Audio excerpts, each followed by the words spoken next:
Thanks for doing this. No problem, man. I've been looking forward to it. Yeah, all right. How's everything been going so far? Okay lah, ups and downs, like you know how it is lah, with all the uncertainty, lockdown, and all that kind of stuff. It's it goes up and down, but in general, I think okay. Thank you so much for doing this, man. Welcome, my pleasure. Yeah. What people may not know is that I actually hear and listen to you way more, a lot of times already this past year or so. I know, right? More than ever. Yeah, on Clubhouse. Yeah, man. So it's just like I've heard so many of your stories already, and it's like, so what am I? I was like figuring, what am I going to talk to us about? Because we talk about so many things, you know. That's all. I mean, it's all on Clubhouse, and it's Yeah. like I mean, the most is like maybe 100, 200 people on those sessions, on a really busy night. So not, I think talking on YouTube.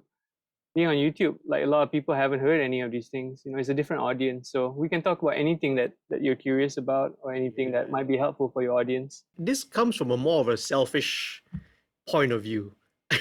It's all good, man. Even though, yes, do want to think about what's good for the audience or listener.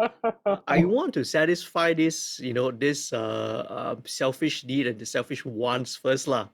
Do it, man. I mean that's why that's why people if you're doing a podcast or you're doing interviews, I mean if you don't get the answers to your own curiosities, it's like it's hard to do it for a long period of time. I mean that's the reason I interviewed so many people, and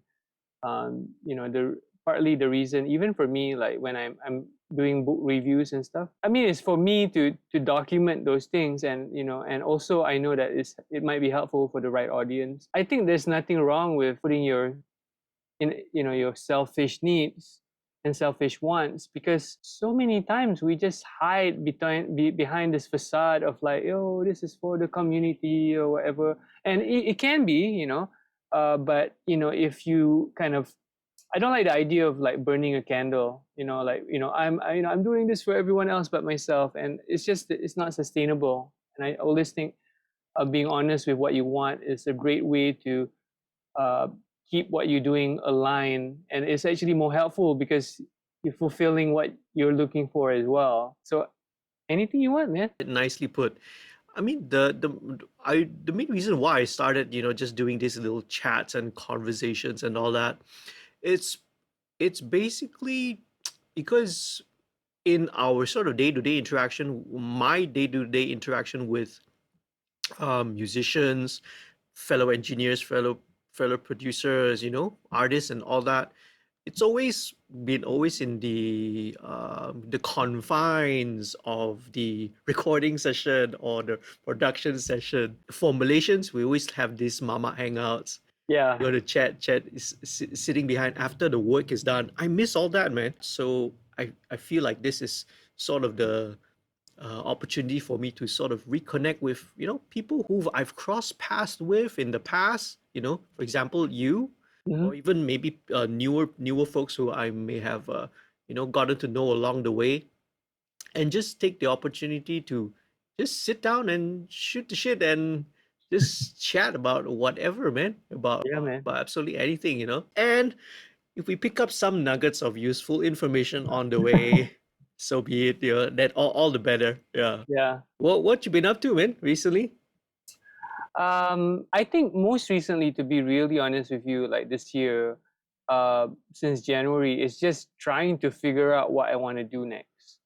Because I think the past 2 years, well, not so much 2 years, I mean, since March, since the lockdown, I was just creating courses. I've just been creating these online courses. And the first one was this bombastically named Plus Solo Lead Guitar Fantastic Basic, which is like a superhero title or something. But the premise of when I did that, I did it as a Facebook Live thing. And then I recorded it. I also recorded it on my GoPro. So I had a backup recording that was higher res and stuff. And that was good. That was kind of testing ground for like eventually I started making courses every month, basically. Like all these are online guitar courses and online guitar courses in Malay. And some of them were also, I made some more music career, music business oriented ones. So some stuff about bands, some stuff about copywriting, some stuff about social media, Twitter, like kind of organizing your career, that kind of stuff. And it's things that I've been teaching for years, one-on-one. I've been doing this one-on-one or via workshops or in-person things, but they wouldn't. I didn't.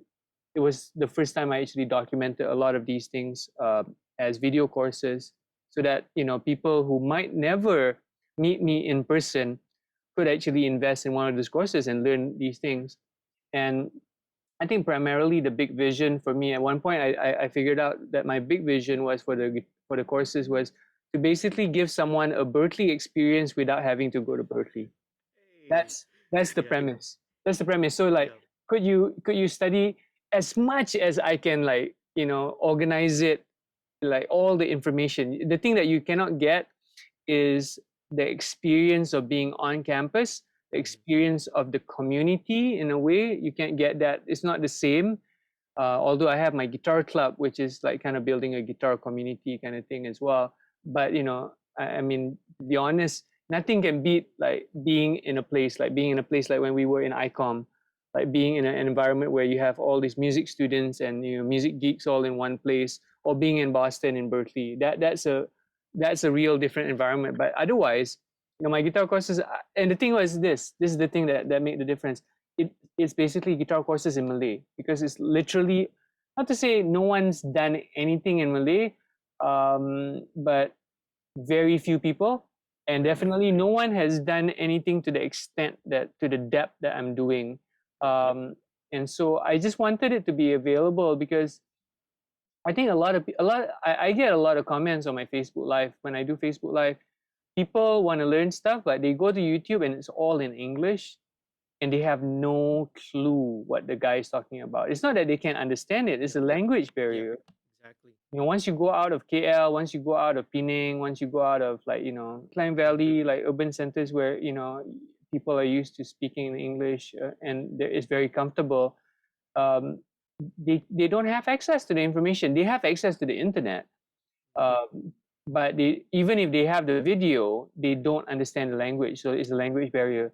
And then the other thing is, there is a technology barrier as well. Like when I started getting people buying my courses, right, then I realized that if you're for some people, if you're in like Sabah or Sarawak, or like in like more rural areas, everyone's running on data, so they don't desire to download a HD version of my video, which is why later on, after I got feedback, I shoot my things in HD, but I also upload them in like some of the videos are in 360p, some of it in 480p, some of it I still upload in HD, but the files are huge. So I think the bigger files were more for people who have really fast internet and they just want archival quality, as good as possible quality. But for some people, they're literally watching my stuff on a handphone, on a cell phone.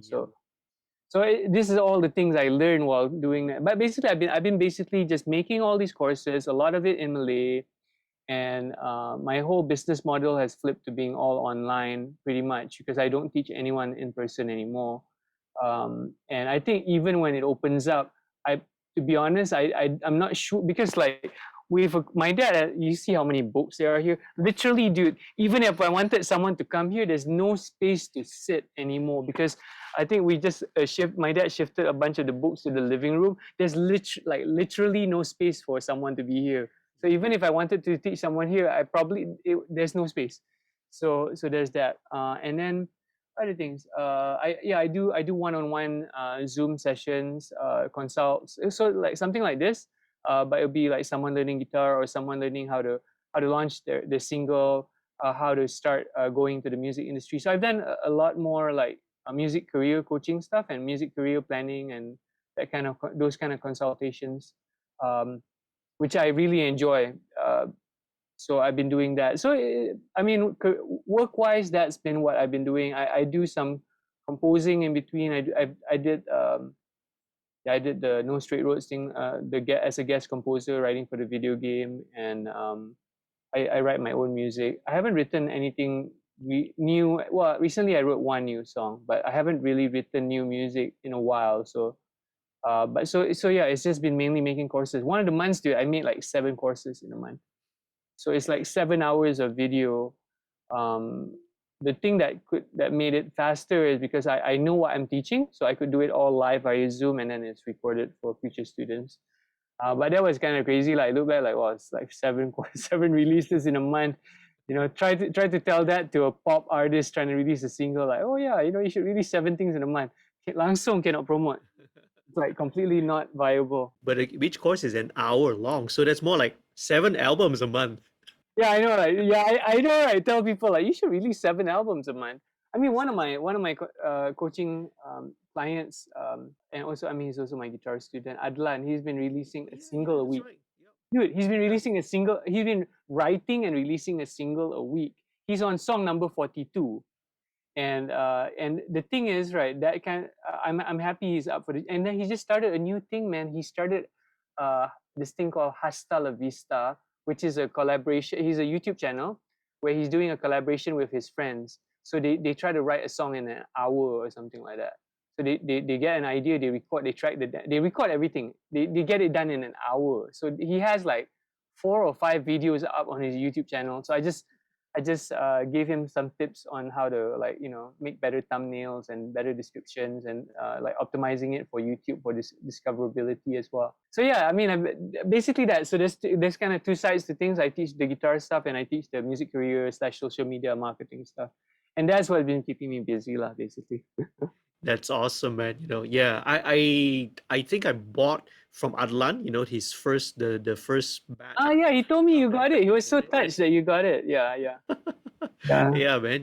I definitely got to check up with him and see what's been up to, because I kind of didn't really follow what he's been doing for a while already. Yeah, he I'll did. check He, it he out. did. He did the second volume. The second volume came out, and then but he's on song number 42 right now. I think he's just kind of like just kind of writing and writing and writing. I told him. One thing I told him was I told him to try to write in Malay. So his recent stuff. So the one you got is in English, and the recent Correct. stuff he's been writing he's been writing in Malay, and yeah. So it's just interesting, like just to see. And I think he's like kind of like a student I really enjoy working with, because I give him a suggestion and he tries it like immediately. Like literally, dude. I'll tell him something, and then an hour later I see he's already trying it out on Instagram or something.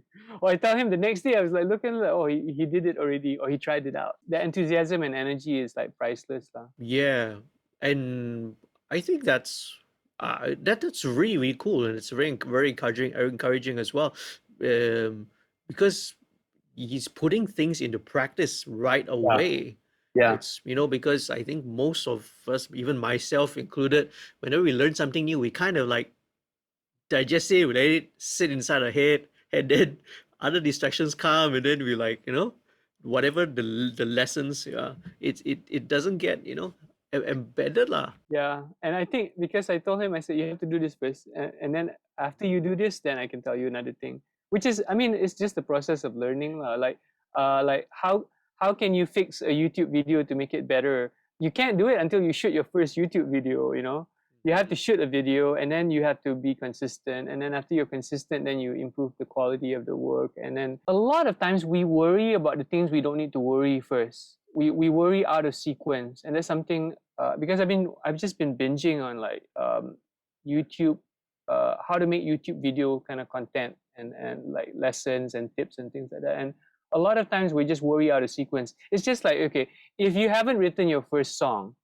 you shouldn't worry about how to get your song on Spotify. Okay, and if you haven't written your first song, definitely should not worry about how to get on a playlist.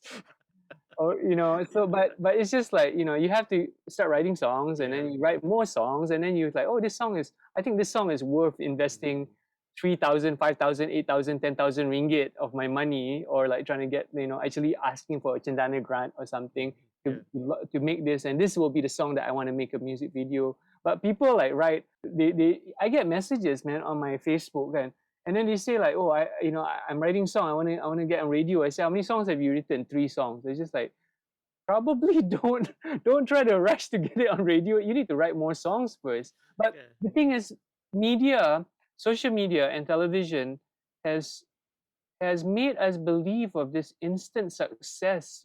People feel that they write a song and they immediately like, how do I protect this from people stealing it? And I'm just like, you wrote a song, no one's probably gonna steal it. It's so much hassle to steal a song, even from someone who's unknown. It's so much hassle to do it. It's probably easier to write your own. It's probably easier to write your own. I mean, like, you know, if you are like doing hip hop or R&B, it's easier for you to just buy an entire Yeah. produced track and then just rap over it and just mute the stuff and add your own samples and loops. I mean, people do that all the time, and it's like it's much easier to do it legally, but it's just the problem that what you see in the news, like, oh, Ed Sheeran got sued for this, or this artist got sued, and people forget that there's fundamentals, and the fundamentals are usually really boring. It's just like, you want to be a better songwriter, well, you need to write songs. You want to be a better educator, you need to teach. Yeah. So you just need to do the thing. And well, we get fascinated with the allure of equipment and the ease of software, that we forget that you need to actually learn how to use this stuff, and to learn to use this stuff you need to use this stuff. You need to spend hours tweaking your thing, tweaking reverb settings and compressor settings, and then watching a YouTube video and figuring it out, and then testing and recording again. We can get more, we can geek out on that kind of stuff. There's there's no other way around it lah. You have to do the thing. You have to do the thing. You have to do the thing to get good at the thing. And people think there's like a. I mean, I've seen people, they want to build their team. They want to get the photographer and videographer and manager and sound engineer for the band, and the band's not even rehearsing. They don't have songs yet, but they want to, because you see like, oh, kena ada roadie. You have to have a guitar tech. You have to have a roadie. Yeah, sure, dude, but you have to learn how to play guitar first. I saw a musician before, which I won't mention by name, cannot even tune their instrument. They're gigging. There's a gigging musician, cannot tune their instrument. I saw this person at a gig asking someone else to tune the instrument. I'm just like, if you can't tune your instrument, you probably need to learn that before you start, doing all the other stuff that comes with building a band and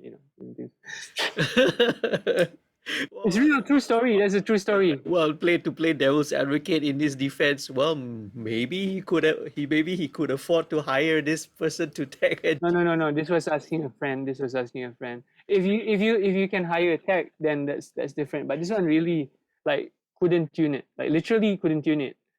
Like cannot hear. It was out of tune. Didn't know it was out of tune.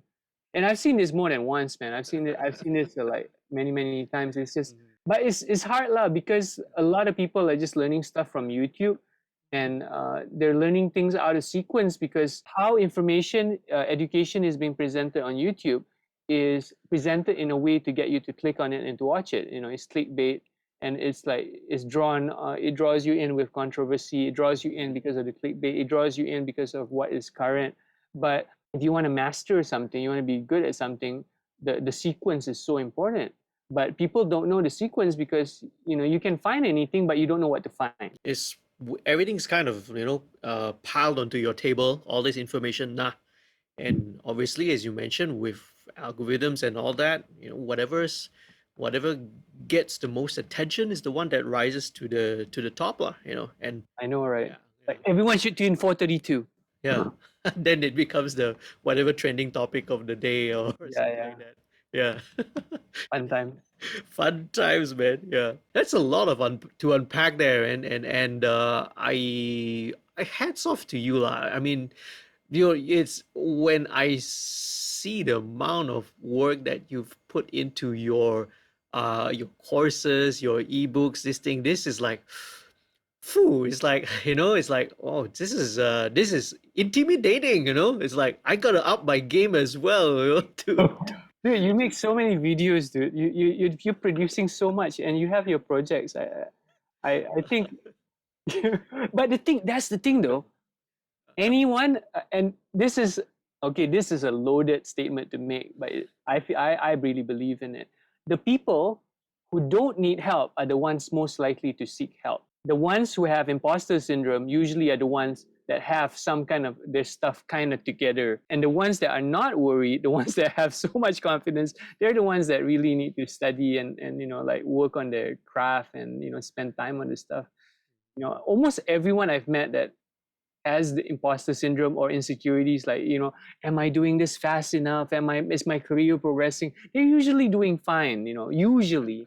But the ones who are just like, yeah, I'm ready to release another single, it's just like, dude, you didn't promote the last one. Or like even the last one, the problem wasn't the mixing, the problem wasn't the marketing. It's just that it's not a good song, I mean, you have to deal with clients, right? So like is I'm sure it's really challenging to just go to someone and not be politically correct, not to say that, hey, maybe, you want to consider different songs, are there any other songs that you might want to consider recording? If you have to be just like, like the person who comes to you, hey, this song is like not gonna sell, this song's not good, and then you're like, oh, you're a hater, man, you're a hater, you don't like my craft, you don't understand my music. And that's the thing, to how can it takes a lot to find people that you trust that can tell you the things you want to hear, but it's like trustworthy comments. I like, for me, like when I was in college, right? When we were in college, it was Encik Rosdan Abbas.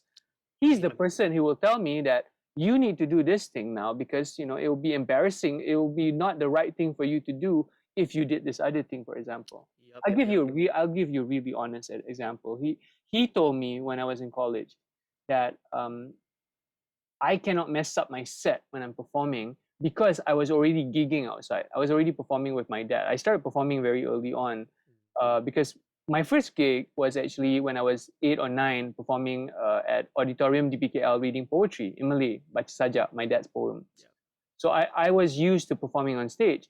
And so when I started playing guitar and started getting comfortable enough to perform, I performed with my dad at university. So it was like at UPM and UM and maybe UITM, but less frequent because it's in Shah Alam and we don't really go there that much, or at just these different universities and colleges and stuff like that. And also Dewan Bahasa dan Pustaka, all these poetry events. So I will be playing solo guitar or I will be playing guitar accompanying my dad. So I'm used to performing and this was very early on. I think after I was playing guitar for about 2 years and a half or so, when I was in ICOM, I was already gigging with my dad.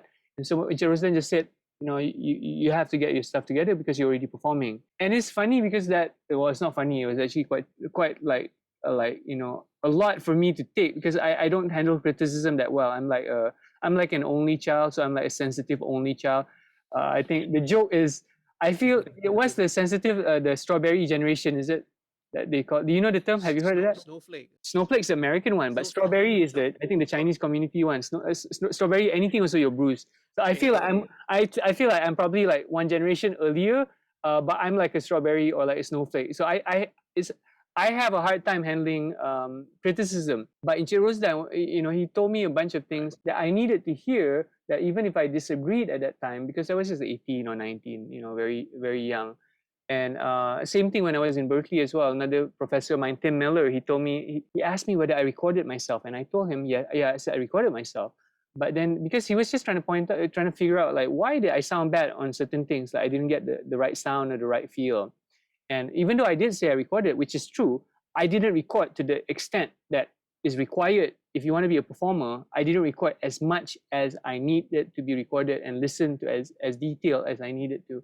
And hearing that comment actually made me examine myself and like see how to, am I recording myself? Am I really hearing how I actually sound and how bad I sound?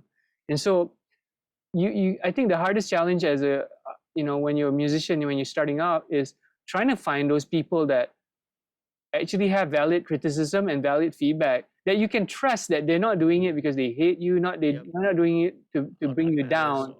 No, it's not. There's no malice. It's just like, but to be able to find people like that can give you this honest feedback, and you are willing because you trust their feedback. When they say something, you're like, okay, this person is trustworthy. I need to consider that maybe I completely disagree with them, but maybe there is some truth in it, and I need to like kind of think about it and let it sink in. Those moments are some of the most life-shaping moments for me, because those kind of changed my trajectory, made my playing better, made my music better, made my career better. Yeah, and those are the hardest ones to hear when it's valid. Yep, exactly. It's more important to to hear what we need to hear rather than what we Yeah. want. Sometimes what we want to hear isn't exactly what we need to hear, you know. Yeah, what we want to hear, It's like it's I think this, praise and yeah, we want to praise hear, and affirmation and and confirmation, yeah, we all want to that. hear the good stuff. We want to hear the Yeah. good stuff. But the thing is, okay, there's two things I think is interesting. We Everyone speaks differently, like language, right? How you communicate with someone, and I'm sure you would understand this the most because you work with so many musicians and singers and engineers and all different people, right? That people hear you say something, but people hear different things. You know, you might say, let's do another take, and they hear, I sucked at that take, I was horrible, I should have practiced more, I give up, I shouldn't be doing music.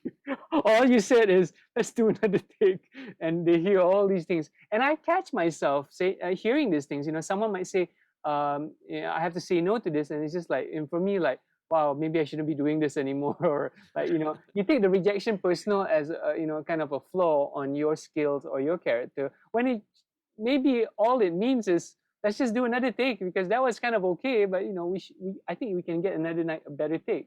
Yep, Unless yeah. it's like take number 50 lah, then you probably should have practiced lah. You can say the exact same words. Those exact same words can come out of your mouth, but how you say it can make a world of difference. Yeah, Huge, yeah. huge, It huge. can be a huge difference. But yeah, I totally relate. I totally relate to that. Dealing with people. I'm on the performers on that side of the glass. I am on the other side of the glass. So knowing how to say the right words, what sort of criticism or constructive criticism or feedback you need to give a musician, a performer, that's things which took a long time to learn. And well, actually, to be honest, it didn't take a long time to learn because I picked it up and learned it from very, very good teachers and good mentors. I think you know what I'm talking about, like, Yeah, Mr. Greg Henderson, right? yeah.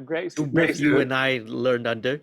Yeah, Greg is like amazing lah, because Yeah. I think, yeah, because when I was doing this stuff, when I was doing my internship with Greg, right, at Yep. Synchro Sound, number one, there were a lot of good recordings happening around that time. Number one, there were like all these nasheed tracks that he was mixing, and then I think there was a Buddhist monk project. Basically, it was just like kind of like I guess like meditative Buddhist contemplative music. And then there was also OAG.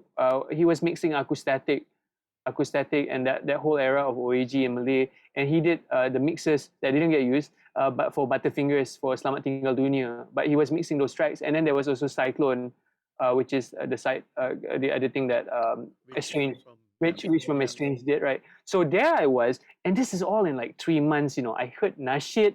I was in the room.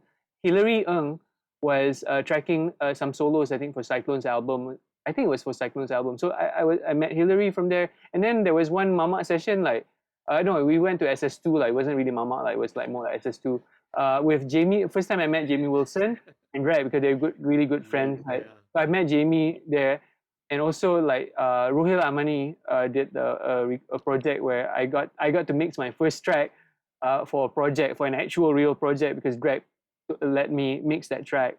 And but the whole album never got released. That's a whole other story of like making music that never gets released. But anyway, but the point is that when I think about it now, there's like Nashid. There's like also there was Bayu. Bayu was around that time as well. That's So right. there's like a pop stars like boy band / girl band kind of like a commercial project, and then there's Cyclone, which is a commercial rock project, and then there's all this Nashid stuff and this Buddhist music stuff, and then of course there were all the other things that he recorded in between as well. So it's just like, how lucky am I? When thinking back, how lucky am I to be in the middle of all really legit music industry projects at the same time? It's just accelerated learning lah. You can't learn if I was at home 3 months on my own in my house, I cannot learn that. You have to be, and I was just like, I remember that time just going to the studio, like checking in. Eventually I opened the room, I opened the studio, right, and then burn the incense in the room, turn on the lava lamp, and set up the whole Yes, thing. I remember the lava lamp and the incense and I everything in the know, right? room. Just that it's Yeah, just like classic, and it's all like you have all these records, all this on vinyl, the on like the on the wall. on the Yeah, wall. yeah. It's just like the perfect internship, lah. I come in at 12, and then I think I would go home at probably like 10, 11, or 12 at night or something like that. So it'd be like 12 hours in the studio, and sometimes it's just me, literally. I mean, he called me Shadow, right? Because I kept shadowing him. He goes out, I go out, I walk him, and then he look at the back. His eyes is still there. Okay, eyes is still there. I mean, most of the time I'm just like, for a lot of the times I'm just watching him mix all these things. But I got to it's the kind of thing that I wish people can get everyone get an opportunity to just see someone mix in real time, and you see how long it takes to mix a track properly and hear the sound change. And when you send things to the bus and you set the reverb and you edit all these things, wow, what a way to learn, watching someone do the thing they do best, and then watching them talk to people, the clients coming in, watching him talk to people, watching him get feedback or criticism, or like just watching all these things happen. That kind of apprenticeship really is an apprenticeship. It's more than just an internship, because it was just because there were all these rooms in synchro, right? And it was just me and him in the room most of the time.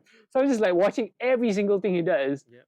for 12 hours a day, for like 5 days a week for like 3 months. That's like how college can't beat that. Nope. Yeah, there is no substitute for that sort of education, lah. Yeah. No, Yeah. nothing, nothing can come Yeah. close to that. Yep. No sort of classroom or lab experience or whatsoever can ever give you Yeah, that. I mean, I find such incredible value in all that. I mean, even if I would look at someone who is a chef just doing their thing, I admire that sort of work. And at at people who are good at their craft, someone who is a sculptor or potter, or someone who is someone who's a music teacher, right? yeah, Doing dude. their thing as well. I don't know, like it's so fun, it's so fun to just learn from everyone and everything. The older I get, it's like the more I actually look forward to learn stuff even more than back when I was still a college student, when you and I Yes, were both college students. It's yes. like, wow, actually kind of more excited to learn things nowadays. Yeah, dude. I mean, Strange. there's the classic. Okay, this is a classic Berklee story, lah. My teacher, one of my teachers, Barry Nettles, he wrote a bunch of the textbooks, the arranging Yes, textbooks. yes, yes, Yeah. yes. I So remember. Barry, yeah, I still have I still have the harmony the arranging. workbooks and all that. Yeah, yeah. So It's he wrote Harmony 2. yeah. He wrote the Harmony 2 book, and I think he wrote Harmony 1 as well.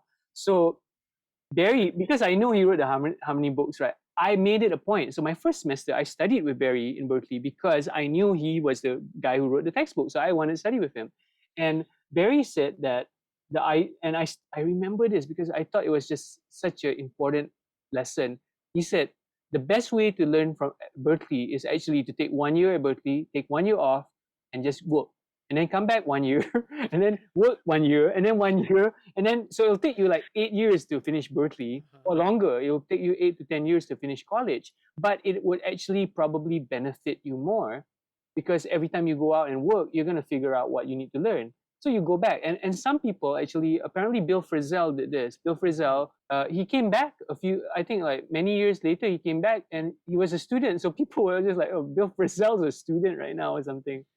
But that's the right way. I mean, to Yeah. be honest, if I was American, if I was in the US, right, I would probably have done what Barry mentioned. Yeah.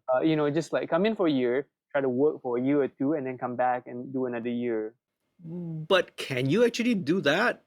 Because I mean, as far as I know, some university courses and degrees, they put a limit to how many years you have You to know, finish it to. Berkeley funny like that. Berkeley does Berkeley, that? right? Berkeley, right? Okay. They have a returning student kind of like there's a readmission process which is much easier. If you dropped out at any point and you want to complete your Berkeley degree, right? It's actually apparently much easier to get readmitted into Berkeley, readmission.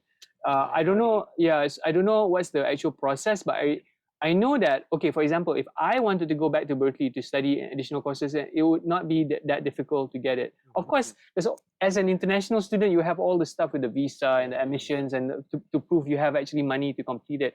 All that things aside, just getting back into Berkeley wouldn't, apparently it's not that difficult, because even one of my friends, this guy Shane Kelly, he was my we were roommates lah. I mean, like they call it roommates over there lah. But I had my room, he had his room, we in the same apartment lah. And he was actually apparently at Berklee earlier, and then he came back.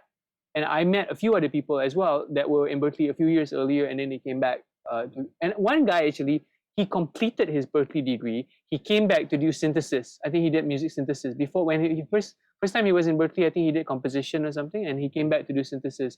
And he was a European student. More common in Berklee than other places. That's interesting to know. That is news to me, because as far as I know, most universities they put a time limit.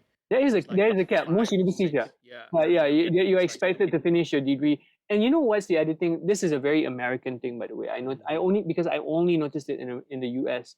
I have friends when I was in San Jose State in California, right? They would do their degree in community colleges, and the reason you, as an American or as someone in and they call it an in-state student, if you went to a community college, it's very affordable to take credits at a community college. And so, but the thing is, in a community college, you might not necessarily get all the classes that you want.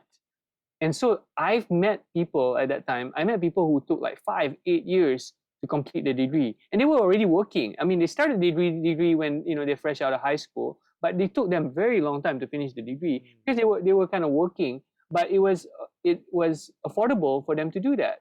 So I know I as an Asian person, it baffles my mind that someone would take 8 to 10 years, because the Asian parent or uncle or auntie would look at you like, why are you so slow? How come you cannot finish your degree in 4 years, like 3 years, like everyone else? Because in Asia, it's just like, you cannot compute someone taking 8 or 10 years. It's just like, you would be just called stupid or dumb or slow or something like that, But over there, I mean, because it was more common. I saw it happening, and I saw people transferring from college to college. It was more common. People would do a part of the degree in a community college because it was more affordable, and then they'll transfer to a state university, or they transfer to a UC, which is University of California system, because it's harder to get into a UC, and it's more expensive. UC, so UC Berkeley in California, not Berkeley, Boston, but Berklee. That's harder to get in. But you could go in through the community college route. You get your credits, get maybe your certificate, or you get your diploma or something there, and it's easier to enroll there. I think for Malaysian, we're talking from a Malaysian context. In general, if I meet a Malaysian, if they want to go to Harvard, I think they can get into Harvard. If they want to go into like a prestigious like Ivy League school, I feel that a typical Malaysian top performing student can usually get into Ivy League colleges in US, because our education system is so regimented and hard that if you really want to go Ivy League, right, you want to go to Harvard, you want to go to Stanford or something, I rarely find people who don't get accepted, Malaysians. But in US, it's a different story. It's just like, because they have to do all there's a lot of things in the education system. So, I'm learning a lot of things as well. And the interesting thing that you brought up about this, that Berklee doesn't have, because I mean, I won't go into detail here, lah. I can always talk. We can talk this, offline. I know of someone, a friend of mine here, who is, having these issues. Who's taking he's actually finishing up his thesis for his PhD right now, but because of the amount of time that he took to finish, because he actually did a separate course first. It was a totally separate course. Spent 3 years doing that course. Finished it, didn't really like it, but he went and he transferred to another course. So that went over to overseas as well, finished his master's overseas, and now finishing his PhD. But because of the amount of time that it took for him to complete it, he's having some issues from the Malaysian side, from the Malaysian university side. Doctorates and PhDs, I think they do have limits. I think, like, if you're an international student and you went to study at Berklee, right, the visa, they usually will issue I found, well, I don't know about now, but when I got my visa, it was a 5-year visa, which means that as long as I go through the path and I'm a full-time student, and as long as I finish my degree within 5 years, it'll be fine. So there is a limit as an international student. And I think there are limits, but it's easier to come back and study even more if you wanted. You can defer. There are ways around it. The old joke about Berklee is people never graduate from Berklee. That's the joke. But the thing is, when the year I graduated, a lot of people graduated from. So it's like, I think that it was more of the cliche probably in the 70s and 80s, or even up to the 90s. A lot of people study at Berkeley. It's mainly for the networking opportunities Yeah, at the it is companies lah. But anyway, completely yeah, that. I digress. That topic is actually it's I can't talk lah. We can't really talk about it because it's someone else's personal issues. It is Yeah. related to the university problems, nothing to do with visa one. So, but it's a very shitty situation that I Yeah. found out that he's under lah. Tell you what, this is just talking and sitting with you. This is not going to be the only podcast, man. One episode alone is Bring me not back. going to be enough, man. We got so many stories that Yeah, I can talk, and yeah, I mean, and we can do a mini series if you want. yeah, there has definitely got to be a round two, man. Round two Yeah, for over sure, this. no problem. Yeah. I will say yes first in advance. Yeah, okay, all right. You heard it there, right? Okay, Yeah. us has already said yes. Yeah. So if a second one doesn't come around, okay, people will chase me lah. Yeah, chase Yeah. me. That's all Yeah. good. How do people join your clubs and your courses? So basically, okay, there's a bunch of ways. Yeah, actually, there's a lot. Yeah, there's a lot of ways. The most basic thing is if you read or speak Malay, the first thing that you should check out is this thing called Surat Music, which is my daily email newsletter. So I literally write and send out an email every single day. I'm on. Let me check what. And it's really easy to remember if you speak Malay. It's just suratmusic.com. Yeah. I finally got the domain for it, so it redirects to the sign up. So it started off as like kind of once a week, and then it became twice a week. I sent emails, and now I send emails every day. So I'm now on email number 836. So I've written a lot of stuff. So that's probably a good way to just get into my world and just learn stuff from me and find out about what I'm doing or like what projects or releases. Also, if you join that and you want to get one of my courses, the people in Surat Music usually get more of a discount.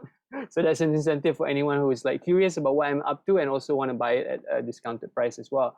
But I do email every single day, so it's not for everyone. Some people will opt out because they're just like, I have too many of your emails, I cannot read.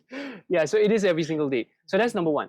Number two, I think when people want to get my courses, there's basically there's three different things that happen. Either people want to study guitar from me from scratch. So I have this series called Langkah Gitar Girang. That one is like 3 parts, like Langkah Gitar Girang 1, 2, and 3. And that's basically for anyone who never played guitar, wants to play guitar, and it's just like learn guitar from complete basic. In fact, the first Langkah Gitar Girang, I actually initially didn't even want to record that video. And the reason was I used to charge a lot of money for that one lesson. For that first lesson, I teach it in a way that took me a long time to figure out how to teach people like a good first lesson to play guitar. I mean, think about it. If I could charge someone like 500 ringgit to teach that thing, right? Why would I sell it for like 60 ringgit? When I first thought about teaching it, I was very reluctant because I was just like, if I teach it here, right, like, and why would anyone pay me more money for it? But then I realized that it's just a difference in audience lah. If you can't meet me in person, that video can help. And the thing is, people will get the videos and then eventually they study with me one-on-one. So it really doesn't matter. I've changed kind of my approach. But anyway, Langkah Gitar Girang is all the beginner guitar stuff. And then people who've been playing for a while, there's the first video you should get from me if you've been playing for a while is this thing called Rahsia Jadi Hero Major Scales, which is basically a way to. I love the titles. That's my favorite title. That's my favorite title. I came up with the title in Hong Kong. I just like, I was in Hong Kong and then I came up with that title. The video was recorded at my friend's place in Hong Kong. So that's like one, if you watch the video, right, it's like suddenly like a different background. It's not even my house, it's literally my friend's apartment. And I recorded it all. I said, I'm speaking like musicians speak, like I tracked it, I recorded the video in an hour while waiting for my friend to come back because he had a birthday party after that on his rooftop. True story. So and so that one's a good one because it's all about understanding the fretboard and understanding major scales. So that one, if you can sort of already play but you don't understand the guitar fretboard, that's a good one to start with. So the guitar stuff, there's a lot of other courses, but I think anyone studying, if you want to study my stuff, my material, those are the two starting points, either like from zero or from Rahsia Jadi Hero Major Skills.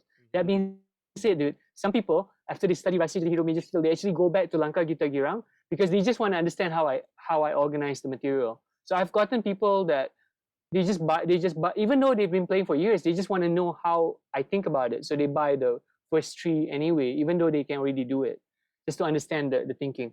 So that's the guitar stuff.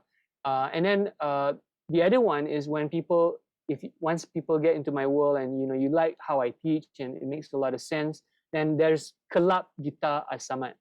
And Club Guitar Az Samad is basically like kind of subscribing to a magazine, right? Not subscribing to a horse breaker. That's a different thing Oh, altogether. hello. I have a horse breaker. What, you have a horse breaker there? Yeah, anyways, so it's like, how I mean, I don't know about nowadays, but people used to Yeah. subscribe to guitar magazines. Right? Yeah. So it's like subscribing to a magazine, but instead of a magazine, you would get a new guitar course every month.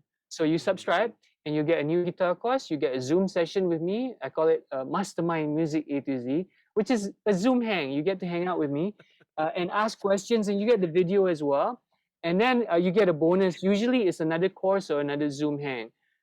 So that every month nowadays is every month from the 1st to the 7th. I open up that, and you can join, you can subscribe, and you can unsubscribe anytime. So you think like, oh, this kind of sucks, so I got enough material to work, you can unsubscribe. I get a little brokenhearted when people leave me, but it's okay.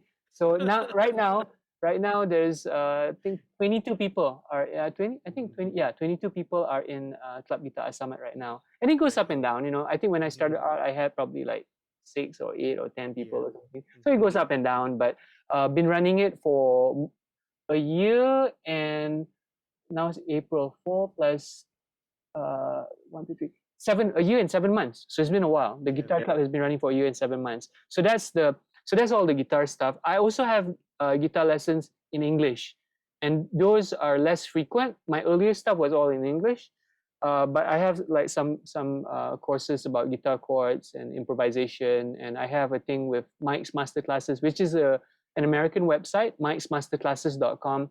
And I made a course for their website because I was working with them for a while. I was actually doing the video editing for them. I was writing the copy for them, all the course descriptions. I wrote the course descriptions for maybe a year and a half or 2. I think a year and a half or 2 years or something like that. Less than 2 years. I wrote a lot of the course descriptions, edited the videos for them, and segmented them, meaning that if you have an hour video, I would find where would be a good point to edit like a 5-minute clip of it, and I would edit also the demo videos, which is like the trailers. And then the next part is all the more music business and music career stuff. The main thing that I have is what I call Coaching Kerjaya Music, which is coaching program, and right now I have the first cohort, the first group of students, musicians, is like 3 people. We've been doing this since October, so it's been a while already. We started in October, so it's been 3 plus 7 months. Wow, it's been 7 months. Wow, it's 7 months. And what it basically is basically we meet once a month on Zoom, and we talk about different things. We talk about copywriting, we talk about like social media marketing, about promotion, about how to use YouTube, how to use Instagram, about what's the best plan, how to create a course, and different, because we have the 3 people in it right now. One is a producer, Ruvi. Ruvi is, he produces and he composes. The other one is Adlan, and he's more of a songwriter, and he wants to be a performer. So the next thing he's going to do is he wants to start gigging, because now, hopefully now he can actually start gigging and playing all the opportunities. Before this he couldn't. And then another one, Lucas, he's now he's working with the people at Nadir, yeah. So he's doing some stuff with Santosh. He's working with Santosh right now, but he also has his own music. Yeah. So when he started with me, he wasn't doing the internship with Santosh yet. I mean, he wasn't doing the stuff with Santosh, I think. He was just like literally he just about to graduate from MSU. So I'm working with those 3 people, and also I do consults. So like people can, I mean, anyone who wants to work with me, you can just message me and we can do like one-off Zoom sessions, or you can do a series of Zoom sessions, classes. And I had people like Lisa. She got in touch with me before she released her first single. And I had people like Professor John Finn from Berklee College of Music. We did like a year plus. So I'm just showing him how to like kind of optimize his social media, how to like kind of make his YouTube videos more people to watch it, how to figure out what are the good titles, topics that he can do. We talked about how to design, like in terms of like figuring out the course topics, because he's a great educator. He's extremely experienced. But I was just trying to help him out with like what would be a more marketable thing based on his goals and things like that. So yeah, I worked. Sign me up, Yeah, man. I I mean, gotta sign up for your class, man. sign up for my thing, man. Sign up for my thing. Yeah, because I think the thing is, right, because I'm really passionate about this thing, and I tell you, I was trying to figure out why the hell am I so passionate about it. Is because I grew up in a family where my dad's a writer, and my dad's really artist. He's like really art oriented, meaning that he's not really thinking about how to make it financially viable. Growing up in a very artist centric family, I had that gap of like not knowing how do I actually make a living out of this? How do I actually make it sustainable? And also just seeing a lot of people, musicians are known to, like, I mean, you think about any musician you meet that's like 50, 60, 70 years old, and they suddenly have to do you have to do a fundraiser because they don't have any savings.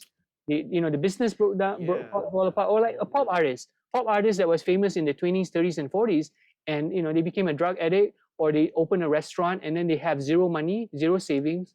And this is like, it happens again and again and again and again. But I think a lot of people think it's not going to happen to them. Yeah. So I'm very big. They could be wrong, Yeah, dude. So I'm very passionate about just trying to figure out, how does a ordinary, like, how does someone who actually wants to do music as a long-term career, who is not like an Olivia Rodrigo, who is not like a Justin Bieber, who doesn't have major label support, how do you actually do this? Or even if you are on a major label, so many people have messed up their careers even if they're signed, because they just don't know that the contract's not in their favor. So yeah, so anyway, those are the ways. So either one-on-one sessions with me, or like the guitar club. But basically, the email is probably the best way to get into my world, like really intimately into my world. The gateway lah. Yeah. Yeah, if you can read Malay lah. If Correct. if you speak English, then just my Facebook is facebook.com/Az Samad Music, Instagram.com/Az Samad, YouTube.com/Az Samad. Twitter is really good for my rants and stuff. Occasionally, I do long like multi-thread rants as well. But the email is probably the most intimate lah. Yeah. I'll make sure I'll leave all that down in the description later. I'll pass you all the links later as well. But people can easily search for you lah online, man. I try my best to make myself easily found. Dude, there are people that didn't know I teach guitar. Like, I got a message that day. Say, I know, right? You think, but this is a good lesson. It said, "Oh, I didn't know you teach guitar. I didn't know you do coaching in music." And this is the point. I could be doing it for so many years, but some people will still not know, and that just shows how much you actually need to do marketing. Because even if you do it every single day, not everyone will know about you. You mentioned Ruvi, Adlan, Lucas. Actually, Lucas also is someone who pops by my channel, my videos, my live stream, and all that. Very cool. Very often. He has messaged me before as well. It's kind of interesting when you kind of mention these names, because do you think that it's these individuals, they are the ones that have that drive to just learn? Are they that? I mean, definitely they are, but because these names, they seem to be the common denominator between you and me.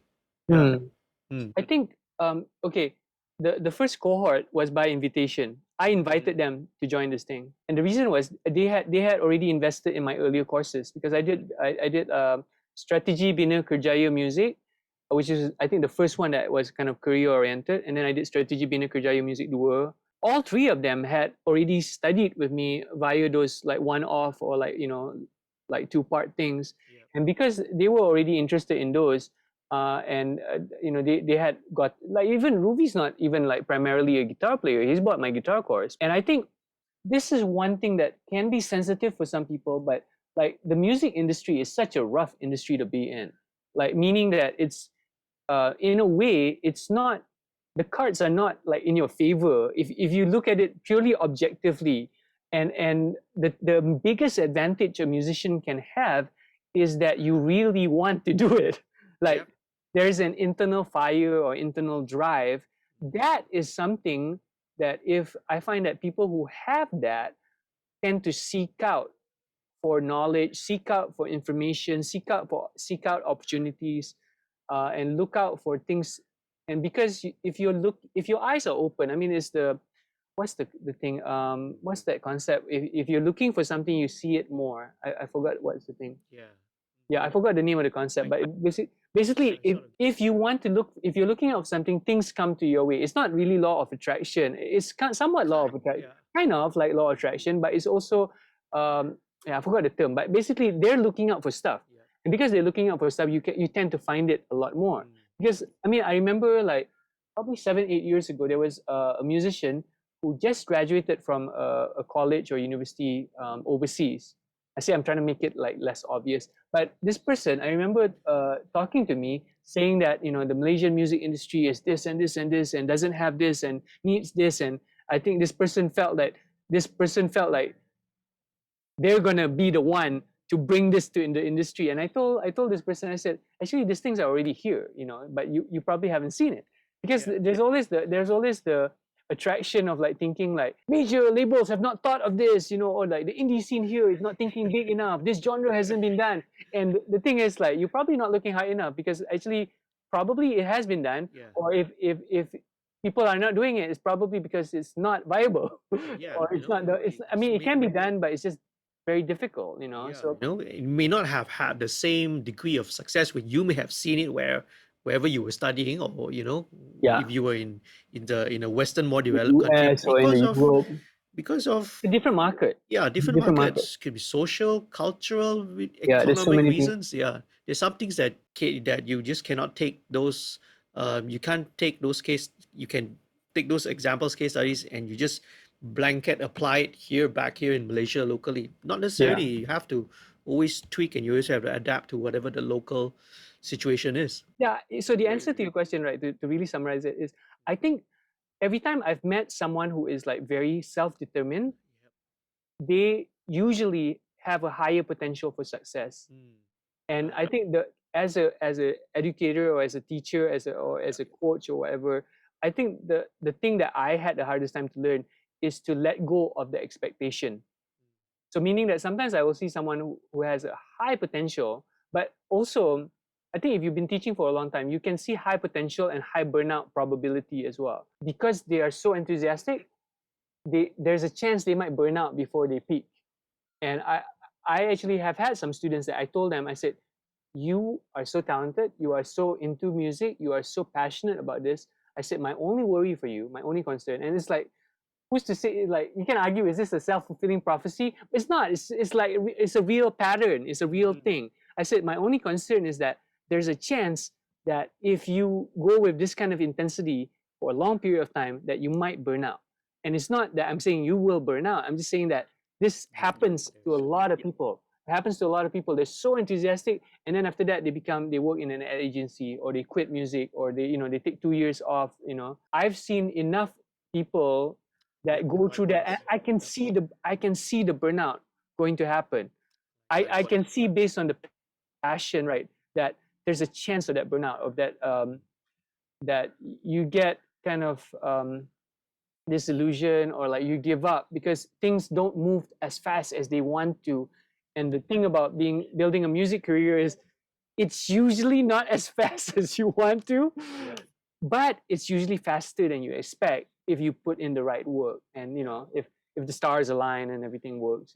Talking about career path and growth and finding the balance. Oh, that can be another huge topic that we can be talking about for hours and hours. Yeah, I know. Welcome to part 7 of your career pathway as a musician. Exactly, man. I had a bunch of questions which I wanted to sort of ask, but that's not really pertinent. I don't really necessarily need to go in here. What you kind of covered, I guess, gives a really, really good introduction to anyone who hasn't gotten to know you. Mm. It's a really really good introduction to who you are, what you do, what you teach, and if, even for me as well, I find this like it's great value. You know what? Yeah. We haven't done a proper introduction for like what I do. Like I should just do the short version for No, context. it's okay, man. That's For fine, sure. Yeah, Okay. this is super casual. People who want to really know about you, come on, man. They already Yeah, know. they They can can search, Google the stuff. they Yeah, can that's Google true. it and find out Yeah. who is Mr. A to Z, man. Yeah, I know. Yeah. The real Mr. A to Z lah, not the other guy. Dude, I saw Jason Mraz in concert in Boston, right? And opening act was Raul Midon. Raul Midon is blind guitarist, songwriter. So think about Stevie Wonder, but if Stevie Wonder played guitar, Raul is like, I mean, I believe he was a session musician before that. I mean, he was already a session musician, and then he launched his solo career. He's just like the grooviest guitar player, like the grooviest guitar player. He does like this, like kind of like he kind of hits the strings, so you get all this really percussive 16-note rhythms, and sometimes it's not really strumming, it's just like hitting, and it's just like wow. And I remember because he wasn't Raul just launched his first EP that time, so I remember actually can go to the merch booth and he was actually there and can talk to him. And it's just like, oh, Wow. nice to meet you, man, because he's blind, right? Nice to meet you, like and he's just like very very friendly and just like really super nice and stuff. Talking about percussive guitars, and I mean Ah. there actually is a lot of, maybe because of Instagram and social media, you see Mm. a lot of super talented like virtuoso players nowadays who Crazy like do nowadays. like a cover, a version of a certain song, uh but sometimes the way that they do it totally, it could be a whole other topic lah. But to me, sometimes when they infuse all the techniques and the technicality, they totally, this whole spirit and the soul of the song is just like gone out the window. It just becomes like, Ah, what do you think about that, man? okay. Yeah, That is super interesting because yeah. I started off when I started off playing in the early 2000s. I primarily was a fingerstyle acoustic guitarist, and kind of in the vein of like inspired by Michael Hedges and Mhm. Alex DeGrassi. There's a whole Wyndham Hill records. So it's all that time they used to call it like new age fingerstyle guitar, which eventually became kind of like um, percussive acoustic fingerstyle guitar, basically. And that one, right? The names just boggle me, which is it's just acoustic guitar lah. It's acoustic guitar with you hit the guitar, but it's Yeah. all like, I know how much you hate labels, but labels are a convenience to put a bunch of artists Yeah. together so that people can understand that they need to be in the same playlist. Yes. Um, so anyways, when I started off, that's what I was doing, right? And Yeah. there was a point, and it's probably the two biggest artists, and this will lead into the Instagram thing, the two biggest artists that made a huge impact on YouTube, because YouTube was basically that started all these things was Andy McKee when he released Drifting, and also Sung Ha Jung when he started posting all his videos of his covers of stuff. So Sung Ha was very instrumental to introducing a bunch of young guitar players that you could play guitar and play at a very impressive, visually impressive with percussion and harmonics and altered tunings and all these different really difficult techniques, and you could be a little kid and play, because when he started posting his videos, he was like not even 10 yet. I think he was probably like 7 or 8 or 9 or whatever. He was really really young. And Soha is probably the best case study of someone literally getting better at guitar in front of your eyes, because you can go back on YouTube and watch his earliest videos and hear how his evolution as a player was, and the early stuff, if you really listen to it objectively, you're not a super fan, right? Wasn't that good. It was good for his age, but it wasn't as Yeah. polished as he is now. He's now amazing. Okay, so you have Soha, you have Andy McKee, and that started a whole bunch of like things like Candy Rat Records, which basically a lot of acoustic guitarists wanted to be signed to the label because it was primarily getting people who played acoustic guitar virtuosically with percussion and altered tunings and tapping and all these kind of things. And they were very good at kind of bringing those people, making them famous on YouTube because of the Andy McKee success. And that, I think, was what led to eventually became kind of after fingerstyle guitar and percussive guitar, it became the neo soul thing, neo soul, and like on Instagram, and that became the trending what I call it Instagram Yeah. guitar, because it's kind of a style of its own, and it's Mm. very basically categorized with a lot of chords, a lot of fast lead lines, like soulful fills, sometimes very virtuosic playing, that is sometimes just out of context. It doesn't sound that good. And I mean, that meshed up with the whole percussive guitar thing with really a lot of technicality, and then it became your 10-second, 15 seconds, 30 seconds, 16-second format, where you're trying to impress people in as short as time as possible. Was that good? I think it's kind of neutral. There are a lot of things that are bad about it, because people stop thinking about how do I play a whole song in 4 minutes, because you're trying to figure out what's the fanciest part that can impress someone to get a lot of views and likes. Yep. And that's the dangerous part. Of course, there was Vine in between, but it didn't really, not such a big deal for guitar. But what became TikTok, and when you have TikTok, it's even more, even shorter attention span. 15 Yeah, attention, seconds. and the TikTok thing is even more interesting, because it became almost a culture of, it's entertainment, it's literal entertainment. There is educational aspects. There are people, there are really good guitar educators on TikTok, but it became kind of a micro format consumption of guitar. I mean, any kind of entertaining media whatsoever. I love TikTok, by the way. I don't have TikTok on my phone now. I had TikTok on my phone for a very brief period, and I just don't have it because it's a lot of work to build a good TikTok account. So I was just, when I figured out how much work it was, I was not ready to put in the time. But yeah, so my answer to the way I look at it is that the problem was that people played guitar at such a low level. Low level meaning that it's not musical. It's technically accomplished. Looks very fancy, but there's no dynamics and there's no musicality. It just looks really flashy because it's a visual platform. It's not so much an oral platform. It's really a visual platform. So you see a lot of the people who are like really good at Instagram. I mean, the bad side of it is they take really great videos and it's so well recorded, but it's just bad playing. It's bad playing, well recorded with good video. And that was a problem on YouTube as well. You have a lot of people playing at a very mediocre level that look really impressive and was really well recorded, but they don't play very well. But it's very hard. How do you tell someone that, how do you convince people that this guy has 1 million views and he's not a good guitar player? He's really well recorded. He's really well recorded, good reverb, good sound, very well recorded. The video is great, DSLR. Yeah, video looks great. The recording is great. The audio, the fidelity of the recording, the mix is great, but it's just not really good guitar playing. So I think the danger was I had a whole bunch of students post Song Ha Jung era.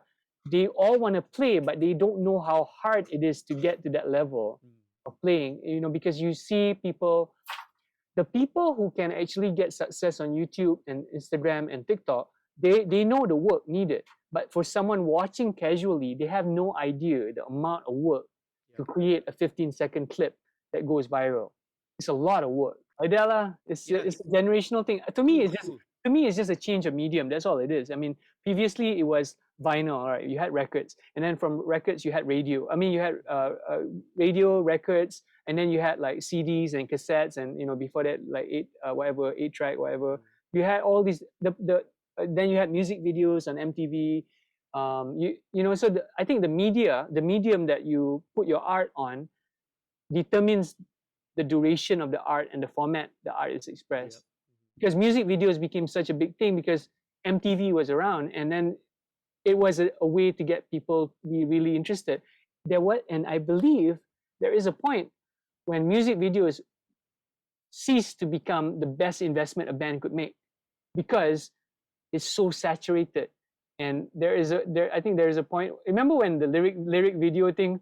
Lyric videos were like the biggest thing. Like everyone had to have a lyric video with the text and stuff like that. It was a thing for a while. I mean, now it exists, but it's kind of like normalized to being. It's a thing that you do if you want to do it. But if you don't do it, you're not gonna. Your career is not gonna die if you don't do it. It's just for the sake of having your content on YouTube. That's all. Yeah, it's a content on YouTube thing, right? And related to that, I remember the early days of YouTube, man. When I was living in San Francisco between 2007. Anyway, between that time, 2007, I just arrived in San Francisco. So either I don't remember exactly, but it's either that time or after I finished my master's. But I was teaching at this place called North Beach Youth Center or something like that. And I remember I taught young people, I mean like 14-year-olds, like 12 to 14-year-olds, and they came to me, and I remember clearly, came to me with their phone playing the song. I want to learn the song, or I want to play the song, or they would like show me the video on their phone, and it would be like, you know, watching a YouTube video or something. Or and all the artists they listened to were all kind of the Asian YouTubers, the American Asian YouTubers. I forgot all the names, like, you know, like David Chow. I think David Chow, right? Basically, like YouTubers Yeah. became the main source of people learning music. You learn a song because there was a YouTube cover of it. It's not from the original artist. I mean, the original artist had it, but then the cover version was what those teenagers were listening to. I was just like, to me, that was really interesting, because it was just like, that wasn't my entry point. When I want to learn a song, it's because it was a hit on Billboard, you know, it was on radio, but they learned it because they consumed via YouTube. That was that point I realized the change, the shift in how how the teenagers consume music. The path of discovery, right? Music discovery is so different now, you know. Like you mentioned, it doesn't necessarily always have to be from the original version from the performer. Yeah, you know, very often it comes from a cover. Yeah, that's the same, and that's the same thing with like Guitar Hero. When Guitar Hero and Rock Band came out, a whole bunch of people all learned all these like 70s and 80s rock songs. which is great, because I had some students, they all studied with me because they discovered they could play Guitar Hero, you know, they could play those 4 buttons and, you know, kind of like strum and stuff like that, and then they wanted to play guitar because they learn Smoke on the Water, you know. I know, they learn it's real music, man. It's really good songs. And so, you know, like when people say stuff like, you know, oh, you know, nowadays, you know, the music industry sucks, or the songs suck, or people don't have soul, or it's all manufactured. I don't really, of course, there's always going to be manufactured music. I've been in the middle of seeing manufactured projects, right? So, but the point is that there's always good music, and there's always ways to discover good music. There was another website, right, that I discovered, the tallest man on earth, and is it 61.com or something? Was it 61.com? It was a website. It's like a playlist website. It was a music discovery platform. You would listen to it and then you can skip. It's a little bit like, there was a website last time where you could skip. You just discover different websites. Anyway, those kind of discovery platforms were a thing like in the mid 2000s. Yeah, but now it's like playlists lah. Playlists on Used to be a lot Spotify. of those sites, blogs. Yeah, blogs were a thing. Blogs, man. Remember when blogs were a thing for music discovery? There were blogs that they introduced music that was out of print. Like, you would literally have people post entire records like that were transferred from vinyl into digital, because you cannot, even if you wanted to buy the record, it's out of print. And there were all these niche websites. I remember checking out those, listening to African music, listening to like Asian like pop music from the 70s and 80s. Wow, you know. We could go on and on and on, man, you know. There's a lot of stuff. Yeah, there's a lot to talk about, you know.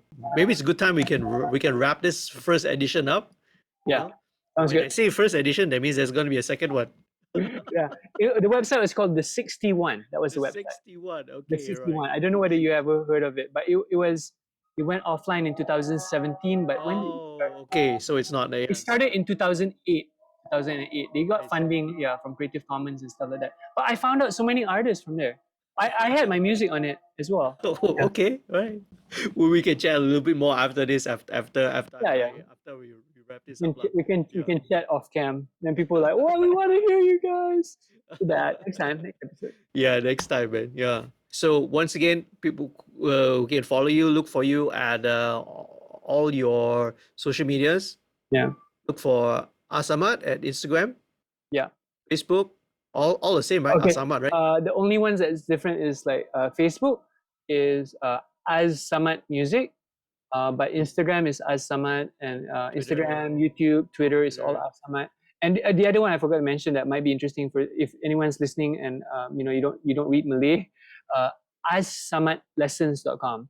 Okay. So I have azsamad.com, which is my main website, just like me. But Az Samad Lessons is the blog. Gumroad thing? No, it's not even the Gumroad. It's a different thing. Oh, okay. Az Samad Lessons. Az Samad Lessons is basically like it's just like a lot of different things in there. But the main thing that I update the most is I do reviews on there. So I do like book reviews, video reviews, course reviews on the website. Right. Because I have probably 150 plus reviews over the years of different things that I like and I enjoy and I recommend to people. Yep. Yep. And also there's some lessons on there, articles I write, blog posts, things like that. So there's a lot of stuff there.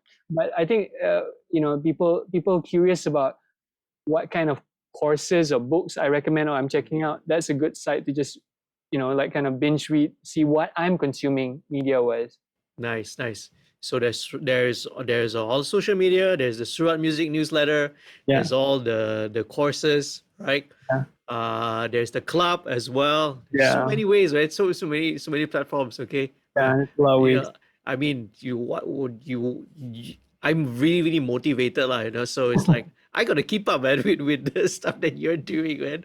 Yeah, man. I mean, I think like for your stuff, right? It's so cool. You're very consistent, which I really admire your consistency. And I also have received your emails as well. I know you've emailed from time to time.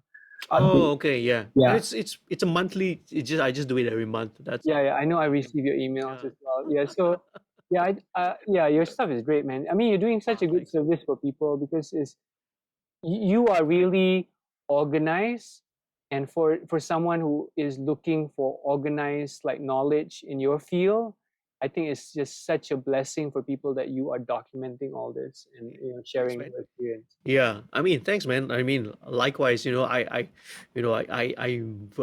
mutually super admire what you did, what you've done. We got so many stories we can talk about. We'll resume. We'll talk about college, the college days, our ICOM experiences and all that lah. Yeah, We can talk about that in another one, man. Yeah, this is good enough, right? It's great. It gives a great introduction to what you do, all your courses, and how people can check you out, lah. Yeah, super awesome. Thanks, Az. Thanks so much. Man. It's such a treat. It's such a good way to spend my day talking to you. Thank you. Yeah, you were likewise. Okay, I'll see you again real soon, man. See you real soon, man. All right. Okay, take care. Bye bye.